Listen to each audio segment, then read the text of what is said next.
ದೈತ್ಯ ದೇವಾಂಕ್, ದಾಕಡ್ ದೇವಾಂಕ್, ಏನ್ ಬೇಕಾದ್ರೂ ಕರೀರಿ. ಈ ಒಂದು ವ್ಯಕ್ತಿ ಇಲ್ದೇನೆ ಬೆಂಗಾಲ್ ವಾರಿಯರ್ಸ್ ಲಾಸ್ಟ್ ಮ್ಯಾಚ್ ನ ಗೆದ್ದಿರ್ತಕ್ಕಂಥದ್ದು ಅದು ತಮಿಳ್ ತಲೈವಾಸ್ ವಿರುದ್ಧ. ಎಸ್, ಅಲ್ಲಿ ತಂಡಕ್ಕೆ ಆಸರೆ ಆಗಿರ್ತಕ್ಕಂಥದ್ದು ನಾಯಕ ಎಸ್ ವಿಶ್ವಾಸ್, ಅದೇ ನಮ್ಮ ಕನ್ನಡಿಗ. ಇವತ್ತು ಒಬ್ಬ ಕನ್ನಡಿಗನ ಅಗೇನ್ಸ್ಟ್ ನಮ್ಮ ಬೆಂಗಳೂರು ಬುಲ್ಸ್ ಸಂಚಾಡಬೇಕಾಗತ್ತೆ. ಯಾಕೆ ಅಂತಂದ್ರೆ ವಿಶ್ವಾಸ್ ಅವರು ಕಳೆದ ಪಂದ್ಯದಲ್ಲಿ 19 ರೈಡ್ ಪಾಯಿಂಟ್ಗಳನ್ನ ಪಡ್ಕೊಂಡಿದ್ದಾರೆ. ಅಷ್ಟೇ ಅಲ್ಲದೆ ದೇವಾಂಗ್ ಏನಾದ್ರೂ ತಂಡಕ್ಕೆ ವಾಪಸ್ ಬಂದ್ರೆ ರೈಡಿಂಗ್ ಡಿಪಾರ್ಟ್ಮೆಂಟ್ ಮಾತ್ರ ಸಾಲಿಡ್ ಆಗಿ ಕಾಣುತ್ತೆ ಬೆಂಗಾಲ್ ವಾರಿಯರ್ಸ್ದು.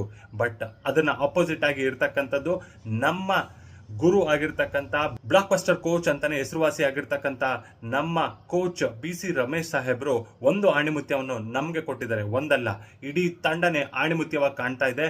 ಯಾಕೆಂತಂದ್ರೆ ನಿಮ್ಗೆ ಲೆಫ್ಟ್ ಅಲ್ಲಿ ದೀಪಕ್ ಶಂಕರ್, ಕವರ್ಸ್ ಅಲ್ಲಿ ಸತ್ಯ ಪಾಮೇಟಿ, ರೈಡಿಂಗ್ ಡಿಪಾರ್ಟ್ಮೆಂಟ್ ಅಲ್ಲಿ ಅಲಿ ರೆಜಾ ಮಿರ್ಜಾಯ್, ರೈಟ್ ಅಲ್ಲಿ ನಿಮಗೆ ಯೋಗೇಶ್ ನಾಯಕ ಕಾಣಿಸ್ಕೊಳ್ತಾರೆ. ಅಷ್ಟೇ ಅಲ್ಲದೆ ಪ್ರತಿಯೊಬ್ಬರೂ ಸಹ ಅಲ್ಲಿ ತಂಡಕ್ಕೆ ಆಸರೆ ಆಗಿರ್ತಕ್ಕಂಥದ್ದು ಬೆಂಗಳೂರು ಬುಲ್ಸ್ಗೆ ಪ್ಲೇ ಆಫ್ಸ್ಗೆ ಕ್ವಾಲಿಫೈ ಆಗೋದಕ್ಕೆ ತುಂಬಾನೇ ಇಂಪಾರ್ಟೆಂಟ್ ಆಗಿತ್ತು ಡಿಫೆನ್ಸ್. ಇದರಲ್ಲಿ ಯಾವುದೇ ಎರಡನೇ ಮಾತೇ ಇಲ್ಲ.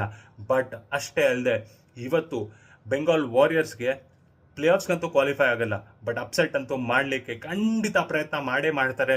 ಇಲ್ಲಿ ಬೆಂಗಳೂರು ಬುಲ್ಸ್ ಮಾಡಬೇಕಾಗಿದ್ದದ್ದು ಒಂದೇ ಒಂದು, ಪಂದ್ಯವನ್ನು ಗೆಲ್ಲಬೇಕು, ಆ ಒಂದು ಟಾಪ್ 4 ಸ್ಪಾಟ್ನ ಪಡ್ಕೊಳ್ಬೇಕು, ಗಟ್ಟಿ ಮಾಡ್ಕೋಬೇಕು ಅನ್ನೋದು ಒಂದೇ ಒಂದು ತಲೆ ಓಡ್ತಾ ಇರುತ್ತೆ.